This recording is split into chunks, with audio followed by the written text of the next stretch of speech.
네, 안녕하세요. 만나뵙게 돼서 반갑습니다. 오늘 여러분하고 같이 살펴볼 주제는 긴급 진단해서 우리 불확실한 시대에 우리 변액보험을 고객한테 어떻게 응대할 건지에 대해서 같이 한번 살펴보려고 하는데요. 요즘에 뭐 코로나 때문에 우리나라뿐만이 아니고 전 세계가 굉장히 좀 패닉 상태에 빠져 있는 어려운 상황이에요.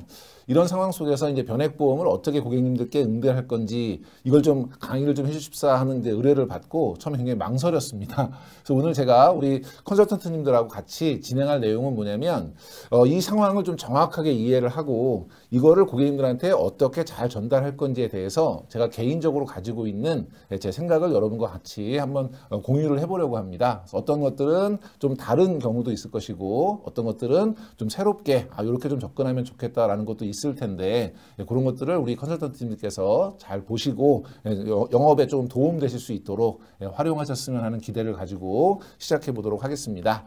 간단하게 제 소개를 드리면요. 저는 지금 이제 금융 자격증 과정 강의를 하고 있고요. 그래서 뭐 AFPK, CFP, 뭐 투자 운용사, 그다음에 뭐 펀드 투자 자문 인력 이런 투자 관련된 재무 설계 관련된 강의를 하고 있고 은행, 증권, 보험회사의 재무 설계와 투자 설계 관련된 강의를 하고 있습니다. 쪽에서 좀 다른 관점에서 볼 수 있기 때문에 그렇게 좀 봐주시면 좋을 것 같고요. 자, 시작하기 전에 우리 재미있는 퀴즈를 좀 먼저 하나 풀어보겠습니다. 금융 퀴즈입니다. 근데 아마 제 생각에는 대부분의 우리 컨설턴트님들께서 맞추시지 않을까.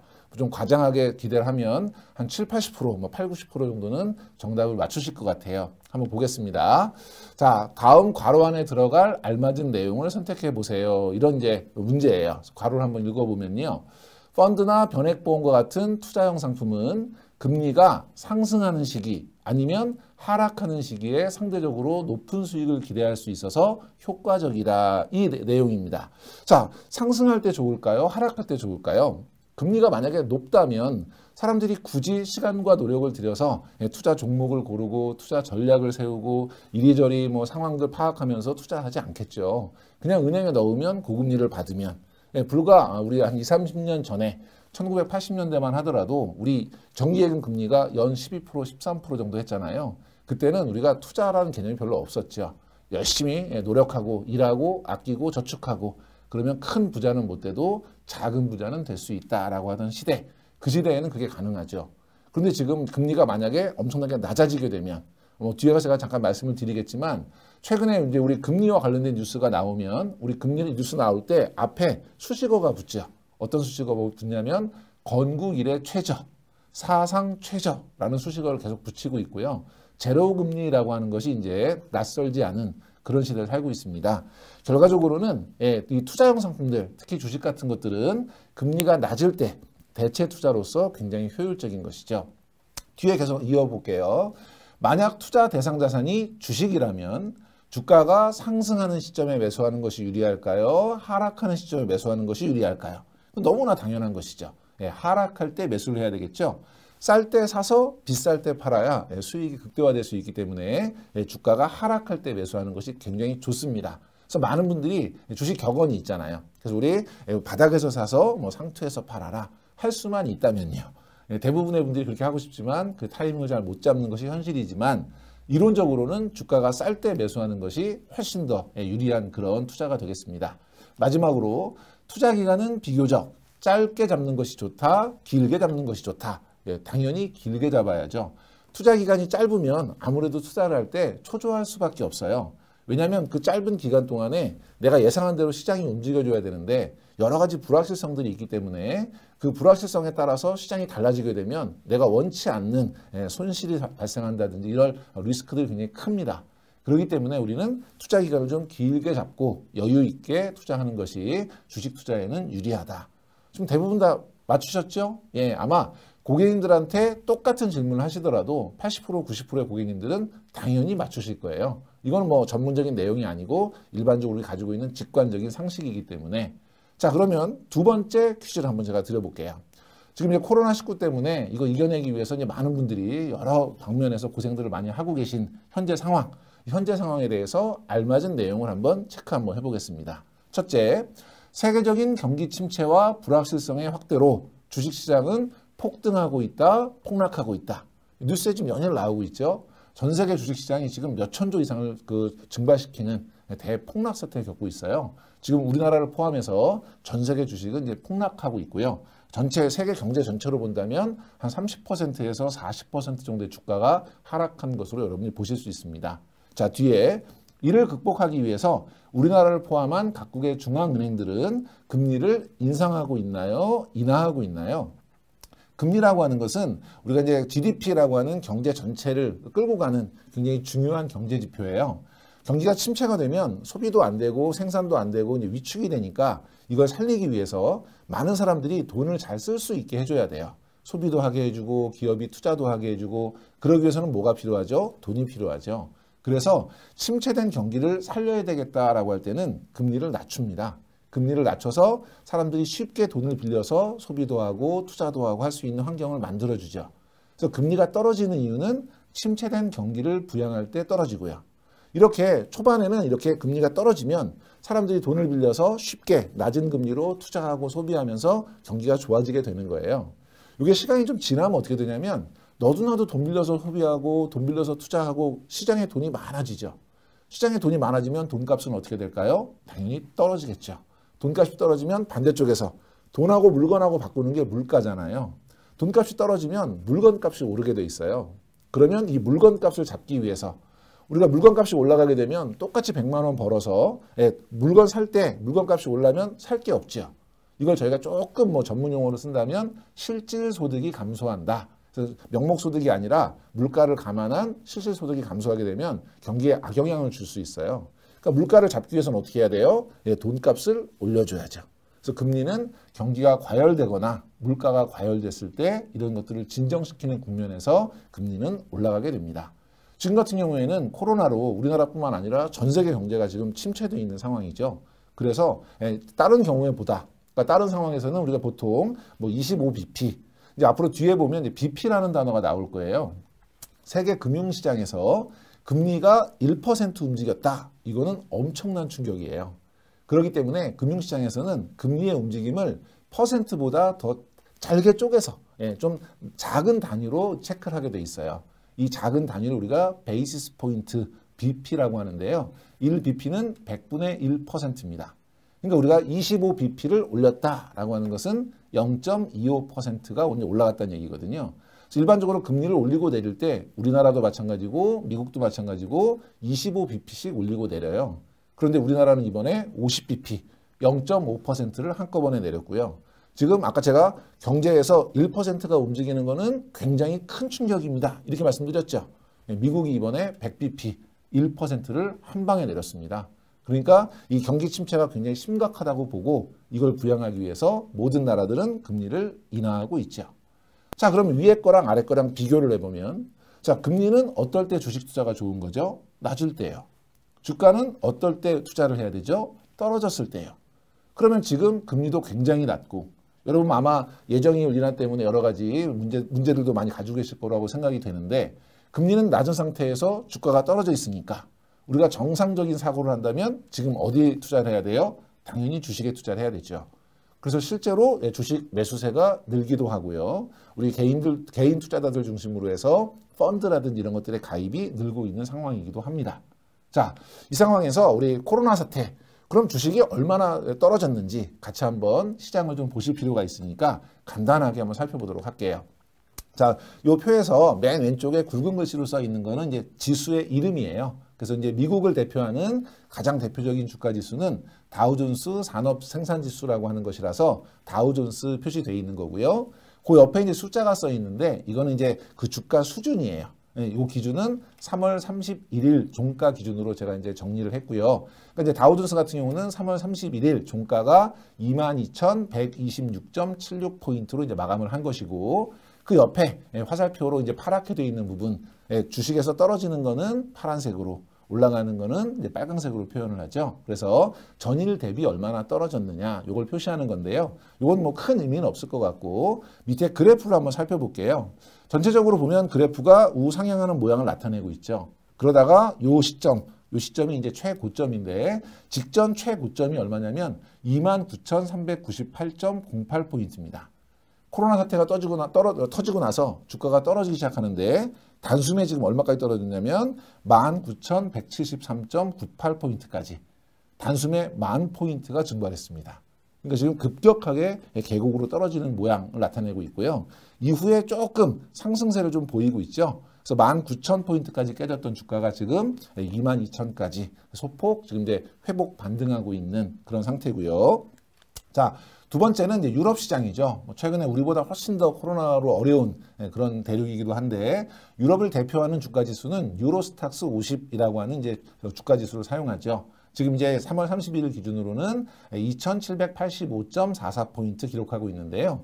마찬가지로 최고점은 지금 3,840포인트였어요. 그게 코로나로 인해서 2,680포인트까지 마찬가지로 지금 1,200포인트 이상 일시에 폭락한 것을 보실 수 있고요.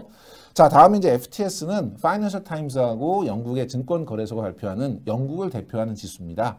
영국 대표 지수 마찬가지로 7,674포인트였던 것이 5,480포인트까지 단숨에 떨어졌고요. 그 다음에 이제 독일의 닥스 지수라고 하는 것이 있는데 닥스 지수도 13,744포인트에서 지금 8,928포인트까지 그래프를 보시면 그 중간까지 어떤 움직임이 있었냐. 예를 들면 미국하고 영국 같은 경우는 지속적인 상승세를 보이다가 급격하게 떨어졌다. 이렇게 표현할 수 있겠고 지금 유럽에서 이제 유럽 전체 지수하고 독일 같은 경우에는 소폭 하락했다가 이제 횡보를 이루고 있는 와중에서 상승 반전하는 떨어졌다가 지금 다시 올라가는 반전을 노리고 있는 그런 좋은 타이밍에서 지금 주가가 좀 떨어지는 이런 모양들을 지금 나타내고 있습니다. 자, 우리가 가까운 우리 아시아 국가들은 어떤지 한번 살펴보겠습니다. 가장 대표적인 이머징 국가, 또 요즘 뭐 빅2잖아요. 그죠? 우리 전 세계를 대표하는 미국과 함께 G2로 불리우고 있는 중국 시장을 대표하는 시장은 상해 종합지수라고 하는 시장이에요. 중국은 주가지수가 굉장히 복잡하게 되어 있습니다. 상해에도 이제 A주, B주 나눠져 있고요. 심천에도 A주, B주 나눠져 있고, 그 다음에 홍콩에 항생이라고 하는 별도의 지수가 있어요. 제가 옆에 이제 항생을 같이 보여드릴 거예요.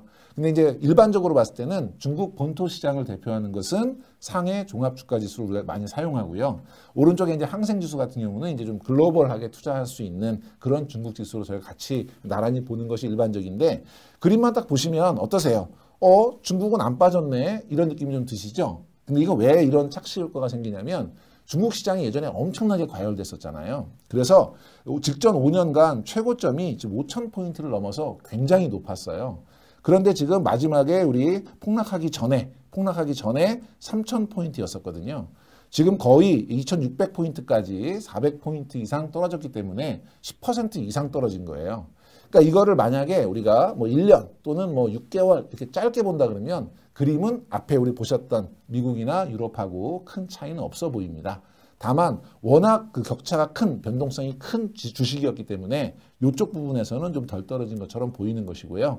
항생도 마찬가지로 보시면 되겠는데요. 항생 같은 경우도 지금 3,000포인트 가까이, 3만 포인트 가까이 갔던 것이 지금 2만 포인트로 거의 3분의 1 정도, 30% 정도 이제 증발한 그런 상황이고요. 밑에 이제 일본 같은 경우는 이제 니케이 225라고 하는 주가 지수를 사용하는데요.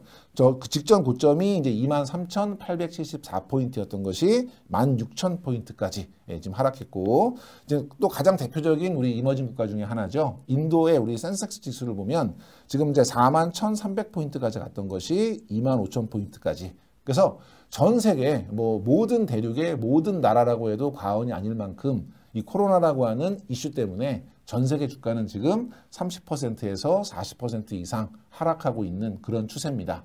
자, 이런 추세에서 이제 우리나라만 별도로 주가가 오를 수 있을까요? 네, 그럴 수 없겠죠. 그래서 우리나라 주가도 지금 굉장히 많이 떨어져 있어요. 그래서 그림을 한번 보시면 직전 우리 5년 동안을 보시면 최고점이 요쯤 될 것 같으네요. 이게 언제냐면요. 2018년 1월 26일 최고점은 2,574.76포인트.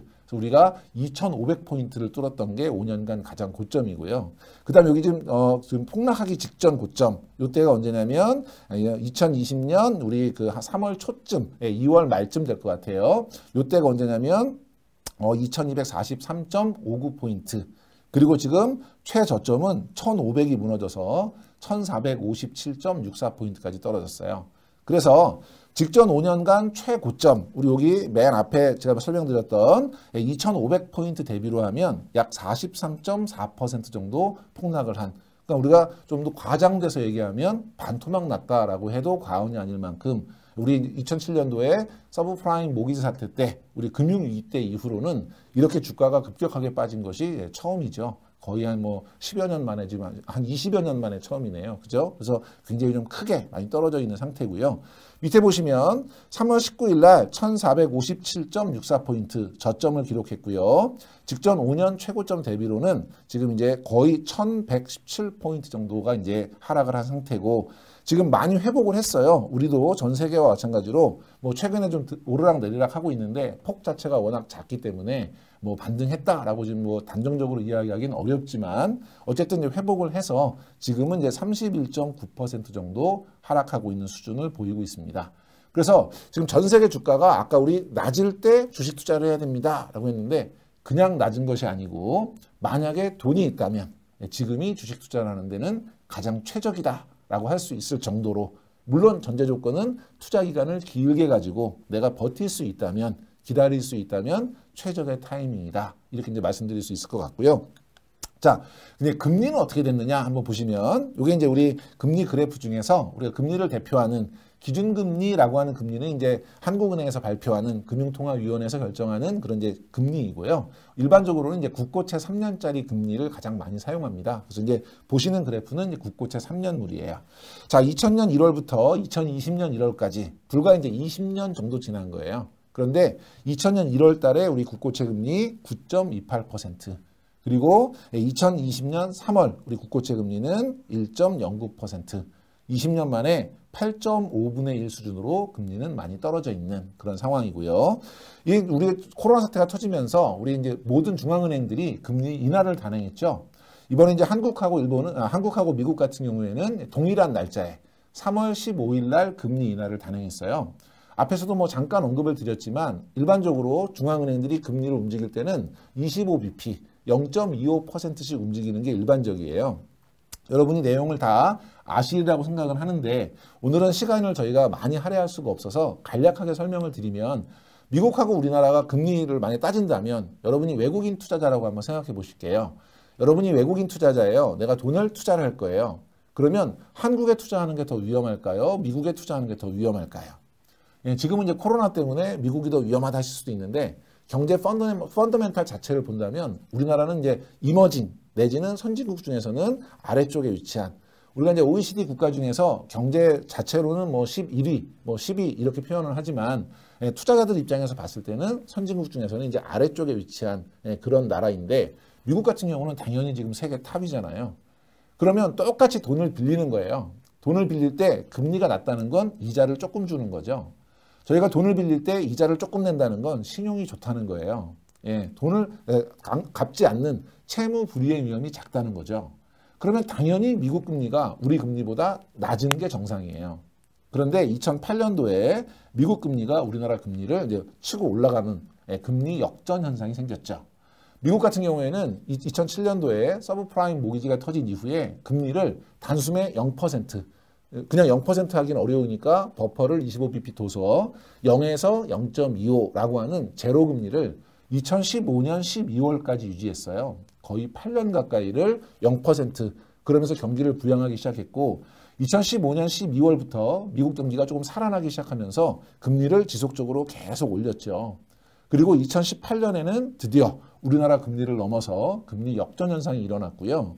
그러다가 이제 2019년 접어들면서 우리나라도 내리기 시작했고 미국도 내리기 시작했고 그렇지만 역전 현상은 꺾이지 않았어요.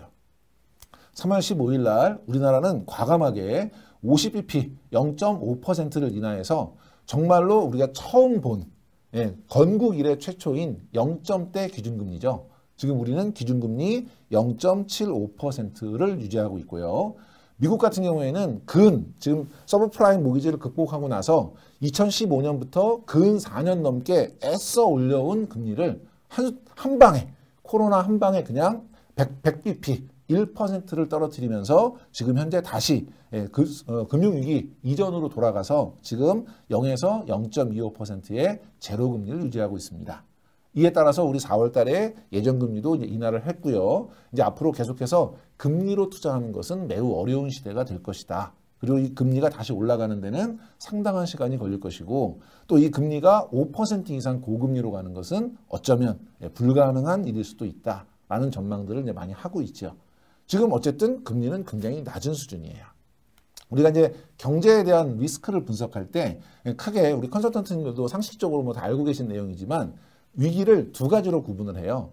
하나는 회색 코뿔소라는 거죠. 코뿔소는 무슨 색이죠? 회색이죠. 그러니까 회색 코뿔소라고 하는 리스크는 뭐냐면 우리가 알고 있는 예측 가능한 리스크예요. 가장 대표적인 게 서브프라임 모기지 같은 거죠. 예를 들면 미국에서 부동산 열풍이 일어나서 서브프라임 모기지 막 파생상품 연결해가지고 만들어서 터졌어요. 그래서 미국의 투자은행들이 부도 위기에 갔어요. 펀더멘털 자체가 무너지는 굉장히 큰 위기예요.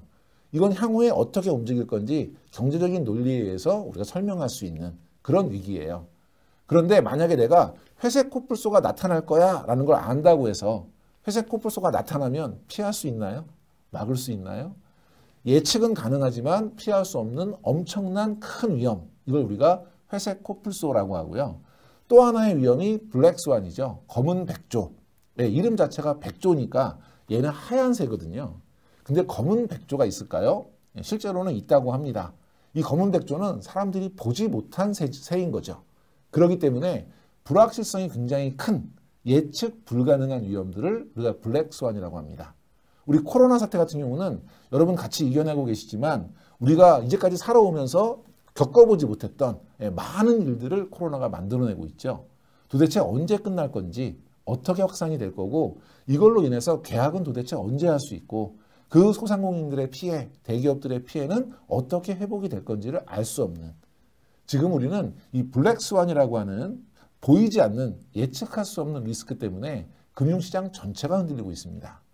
자, 아까 제가 외국인 투자자 말씀을 좀 드렸는데요. 여러분이 외국인 투자자예요. 지금 우리 전체적으로 사회 전체가, 나라 전체가, 세계 전체가 어떻게 될지 모르는 상황이에요. 그러면 투자를 하시겠어요? 투자한 걸 회수해서 돈으로 들고 계시겠어요? 이게 이제 안전자산이라는 거죠. 어떠한 위기 속에서도 나를 지켜줄 수 있는 안전자산에 대한 선호도가 굉장히 높아집니다. 전 세계에서 인정받고 있는 안정자산은 두 개죠. 하나는 미국 돈, 달러. 또 하나는 어느 나라에서도 통용되는 금이에요. 그러니까 외국 투자자들이 우리나라에서 초창기에 코로나가 지금 우리는 굉장히 안정돼 있고 관리를 잘하고 있는 것으로 전 세계의 롤모델이 되고 있지만 초창기에는 우리나라를 굉장히 위험한 나라로 봤죠. 우리나라에서 자금들이 빠지기 시작합니다. 그래서 우리나라에 투자한 돈을 회수하면 우리 자산을 팔았으니까 원화로 회수를 했겠죠. 가져갈 때는 자기 나라 돈으로 가져가야 되겠죠. 그러면 달러로 바꾸어서 가져가겠죠. 그럼 우리 시장에 있는 달러가 어떻게 돼요? 없어지죠.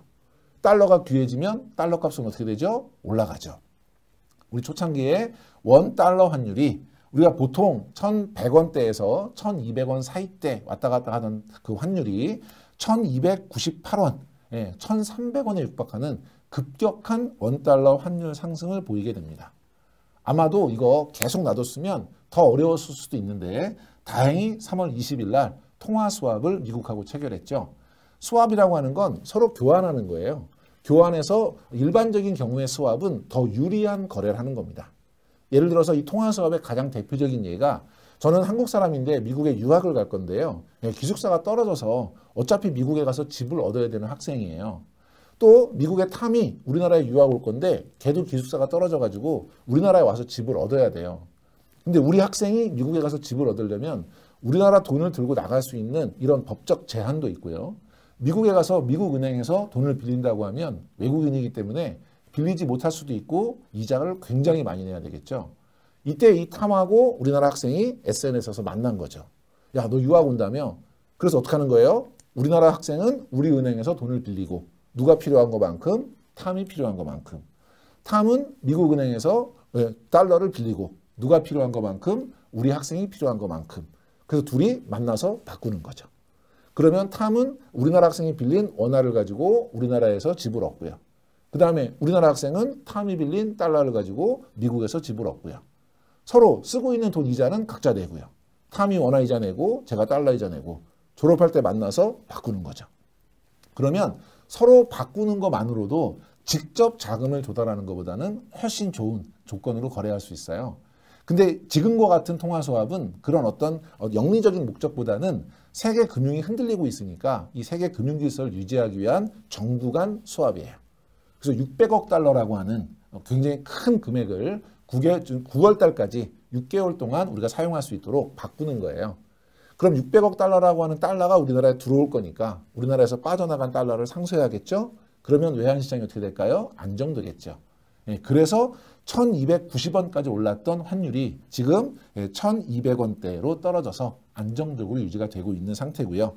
달러 인덱스는 달러를 이제 지수로 만들어서 기준 시점과 비교 시점을 놓고 비교 시점이 얼마나 더 높냐 낮냐를 주가지수처럼 표현하는 거예요. 완만한 그 모양을 보이다가 갑자기 급격하게 산처럼 솟았죠. 이때가 이제 우리 환율 폭등하던 때고요. 유가는 어떨까요? 유가. 전 세계 기름을 비롯한 모든 원자재는 달러로 거래를 합니다. 환율이 높아진다는 건 달러 가격이 올라간다는 거예요. 달러 가격이 올라가면 석유 바꿀 때 석유 값은 떨어지겠죠. 반대로. 그래서 유가는 지금 큰 폭으로 하락했습니다. 우리 폭락하기 전 우리 직전 최고점에서는 지금 배럴당 60달러 가까이 가던 것이 지금 20달러 수준으로 떨어져 있는 그런 상황이에요. 세계적으로 기름은 크게 이제 세 가지 기름을 쓰죠. 유럽 쪽에서 쓰는 기름은 영국 북해 쪽에서 만드는 이제 브렌트유라는 걸로 거래를 하고요. 그 다음에 아시아 지역에서 쓰는 거는 이제 중동에 있는 두바이유라는 걸로 거래를 하고요. 그 다음에 이제 미국 쪽에서 쓰는 것을 이제 서부 텍사스산 중진류에서 WTI라고 표현을 합니다. 근데 주로 이제 선물로 거래되기 때문에 세계 유가를 이제 대표하는 그런 지수의 모양으로 보시면 되겠습니다. 유가가 이렇게 떨어졌으니까 우리는 좋은 거 아닌가요? 휘발유 값 떨어지겠네. 물론 그렇죠. 개인적으로는 휘발유 값이 떨어질 수 있는데 어떤 문제가 생기냐면 우리나라 정유회사들이 원유를 사다가 정제를 해서 팔 때 코스트 자체가 떨어졌기 때문에 우리 정유회사의 매출, 정유회사의 이익이 줄어들게 되죠. 뿐만 아니라 중동 지역에 기름값이 떨어지게 되면 중동 지역에서 경기가 위축될 거니까 우리 건설이라든지 인프라라든지 플랜트라든지 이런 것들이 어려워지게 되고 석유를 나르는 정유선 이런 것들이 안 필요하죠. 그렇기 때문에 조선에도 문제가 생기고 유가가 떨어지는 것이 긍정적인 효과만 있는 것은 아닙니다. 그래서 지금 많은 우려의 목소리가 있고요. 아까 말씀드렸던 안전자산 금은 여러분이 예상했던 대로 급격하게 지금 상승해 있는 모양을 나타내고 있어요. 한마디로 얘기하면 지금 금융시장 자체가 코로나로 인해서 엄청난 충격과 출렁임을 가지고 있는 공포스러운 그런 상황이에요. 자, 그렇다 그러면 원칙에 따라서 만약에 내가 투자를 한다. 다른 거 뭐 다 빼고 그냥 기본적인 원리에 의해서 내가 투자한다. 그럼 지금 제일 좋은 투자는 어디가 제일 좋은 거예요? 당연히 주식 하셔야 되고요. 주식을 하고 있는 펀드 하셔야 되고요. 변액보험 투자하셔야죠. 지금이 이런 투자형 상품에 대한 투자의 적기라고 할 수 있습니다. 이럴 때 내가 혹시라도 이런 쪽에 관심이 많고 경험도 많고 해서 이 나중에 올라갈 수 있는 종목을 찾을 수 있다. 그러면 잘 찾아서 수익을 내면 되겠는데 사실은 쉽지 않은 거고요. 외국의 많은 투자자들이 한국의 주식시장을 굉장히 신뢰하지 않습니다. 왜 신뢰하지 않냐면 외국 사람들처럼 투자를 하는 것이 아니라 우리는 주로 도박을 하기 때문이죠.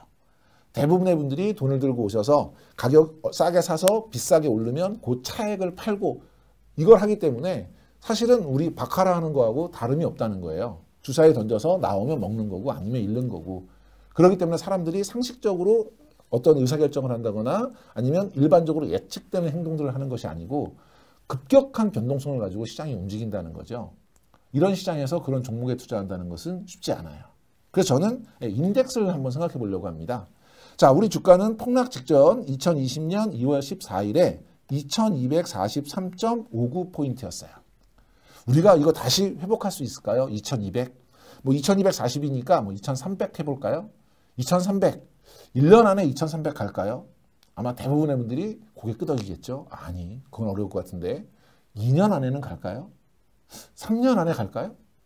5년 어떠세요? 5년. 5년 안에 우리 주가 2300 갈까요?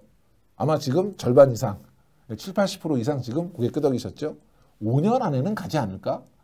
이거는 외생 변수잖아요. 우리의 경제 펀더멘탈하고 상관없는 거잖아요. 요거만 가라앉으면 다시 가지 않을까? 예. 만약에 5년 안에 간다고 전제하고 볼게요. 우리 지금 직전 고점이 2243이고요. 지금 우리 지금 3월 31일 아까 얼마였어요? 1754였죠.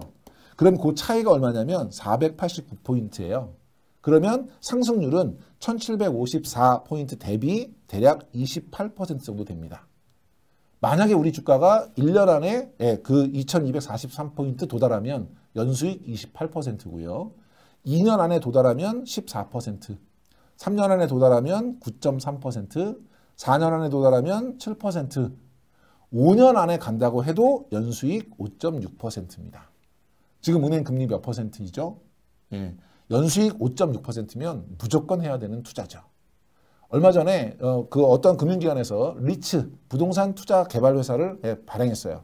그때 배당률을 6%, 실제로 6%가 도달되진 않았고 5.4% 정도 지금 배당을 하고 있는데요. 그 6% 배당한다는 리츠에 공모할 때 줄 엄청나게 섰죠. 예. 지금 5.6%면 낮은 그런 수익률은 아니에요. 그러면 지금이 바로 뭐냐면 변액보험을 가입하고 이미 가입하신 분이라면 추가 납입을 통해서 기존에 혹시라도 수익률이 좀 안 좋으셨다면 만회를 한다거나 아니면 더 많은 수익으로 갈 수 있는 절호의 찬스입니다. 지금 변액보험 가입과 추가 납입을 고민해야 되는 때예요. 제가 아무 생각 없이 이렇게 말씀을 드렸더니 우리 컨설턴트님, 우리 고객님 이렇게 얘기하세요. 머리로는 이해가 되는데 실제 고객님들한테 그렇게 얘기하는 거는 쉽지 않아요. 또 야, 지금도 불만 전화 많고 좀 힘든데 지금 내가 추가 납입을 얘기하라고요? 아우 나는 못해요. 그리고 아이고 이 시기에 변액보험요? 아우 말도 못 꺼내요. 또 야, 수익률도 낮고 어렵고 복잡하고 변액보험 이제 안 팔고 싶어요. 이렇게 얘기하세요. 왜 이럴까요? 예, 왜 그러냐면 안 좋은 기억을 가지고 계시기 때문에 그렇죠. 변액보험 붐업이 됐을 때 너도 나도 변액보험 다 가입하셨고요. 변액보험 신념을 가지고 판매하셨어요. 근데 실제 변액보험의 성과는 그렇게 좋지 않았고요. 예, 그리고 그걸로 인해서 고객들의 불만이 많으셨고요. 파는 사람도 사는 사람도 좋지 않은 기억 때문에 변액보험에 대한 선입견을 갖고 있습니다. 요즘 날씨 좋죠? 예, 자전거 타는 거 어떠세요? 뜬금없이 왜 자전거냐? 예전에 자전거 붐이 일었던 때가 있었어요. 친환경 교통수단이라 해서 너도 나도 자전거 산다고 막 할 때 저도 저희 온 가족 1인당 1개씩 자전거 다 샀어요. 저희 딸하고 한강에 자전거 타러 갔다가 좀 안 좋은 일을 당했어요. 어떤 아저씨가 약주를 드시고 자전거 타고 오시다가 저희 딸하고 부딪힌 거예요. 그 저희 딸이 지금 넘어져가지고 무릎에 상처가 엄청 크게 났어요. 그날 이후로 저희 딸에게 자전거는 나쁜 교통수단이에요. 자, 질문 하나 드려볼게요. 자전거가 나쁜 걸까요? 약주를 드시고 운전하신 그분이 나쁜 걸까요? 변액보험에 대해서도 같은 실수를 하고 계시다는 거예요. 제가 다음 시간에 말씀을 좀 드리겠는데 저는 안타까운 게 뭐냐면 변액보험이 수익이 안 좋을 때 다른 투자형 상품은 수익이 좋았냐를 여쭤보고 싶어요. 만약에 그분이 변액보험을 하지 않고 적립식 펀드를 했더라도 결과는 같아요. 왜냐하면 그건 상품의 문제가 아니고 시장의 문제였기 때문에. 그런데 우리는 그걸 변액보험은 나쁜 상품이야로 인식하는 그런 좀 경향들이 좀 있으시고요. 이거 저희가 맨 처음에 그 자전거 막 붐 일어날 때 탔던 그 자전거예요. 굉장히 고전적이죠. 뒤에 짐칸도 이렇게 있고요. 안장도 굉장히 넓고요. 여기 뭐 기어처럼 이렇게 줄은 있는데 뭐 기어도 아니죠 이거 그죠? 이거 타신 분들이 얘기해요. 아, 저거 타고 언덕 올라가려면 엄청 힘들어. 예, 그거 언제적 얘기냐면 그때 얘기예요. 10여 년 전에, 15, 16년 전에 변액보험 붐업 일었을 때는 우리 변액보험이 경쟁력이 크지 않았어요. 펀드 자체도 많지 않았고요. 보험으로 펀드를 투자하기 때문에 굉장히 보수적이었죠. 채권 투자 비중도 굉장히 높았고요. 해외 펀드 같은 거 보유하지 않은 곳도 많았고 여러분이 투자하실 때도 채권 비중을 굉장히 높여서 투자하셨어요. 그때 자전거하고 지금 자전거는 차원이 다릅니다. 지금은 이런 자전거 타는 거죠. 기아가 웬만한 자전거는 20단은 다 넘고요. 그렇죠? 이런 자전거는 언덕 올라갈 때 별로 안 힘들거든요. 대신에 안장이 되게 얇아졌어요. 스피드 같은 걸 내기 위해서 불편하죠. 지금 변액보험 가입하시면 불편한 것들이 있어요. 그렇지만 그걸 감수해야 높은 수익을 얻을 수 있는 것이죠. 제가 이제 이번 시간을 마무리하면서 드리고 싶은 얘기는 뭐냐면 자전거를 타는 건 굉장히 좋은 일이에요. 교통체증도 피할 수 있고요. 기름값도 아낄 수 있고요. 거기에 더해서 건강도 얻을 수 있고요. 자전거, 나는 자전거 같은 거 안 타 하시는 분들은 걸어가시는데 그러면 건강은 더 좋아질 수 있을지 모르겠으나 시간은 훨씬 더 길어져요. 자전거 붐업했을 때 자전거 사신 분들 중에 최악이 누구예요? 잠깐 타시고 베란다에 갖다 놓은 거죠. 예, 아파트 복도에 묶어놓은 거예요. 먼지 뽀얗게 안고요. 예, 녹슬고요. 지금 타이어 바람 빠져서 고철덩어리죠. 변액보험 같은 투자 상품은 가입하는 것이 중요한 것이 아니라 내가 어떻게 관리하냐에 따라서는 굉장히 좋은 교통수단이 될 수 있는 우리만의 자전거가 될 수 있습니다. 그래서 여러분들이 선입견을 깨는 게 중요한데 오늘은 시간 제약상 개념만 제가 설명을 드렸고요. 다음 시간에는 그래서 어떻게 고객들한테 그러면 실질적으로 응대를 하면서 설명을 할 수 있을지에 대한 이야기들을 같이 나눠보도록 하겠습니다. 이번 시간에 잘 들어서 감사합니다.